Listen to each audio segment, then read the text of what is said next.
अव्वलन मुजाहिदे हिंदुस्तान को, हिंदुस्तान के वीरों को,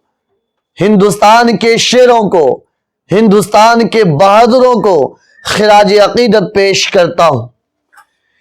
और ये खिराज अकीदत पेश करते हुए मुझे गर्व हो रहा है, मुझे खुशी हो रही है, मुझे फख्र है, मुझे अपने मुजाहिदों पर, अपने कौम और अपने बिरादराने वतन के वीरों पर मुझे नाज है कि उन्होंने अपनी जान की बाजी लगाकर, माल की बाजी लगाकर, औलाद की बाजी लगाकर, तन मन धन दांव पर लगाकर हिंदुस्तान को सींचा,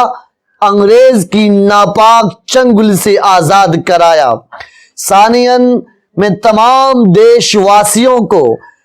यौम जमहूरिया के मौके से मुबारकबाद पेश करता हूं।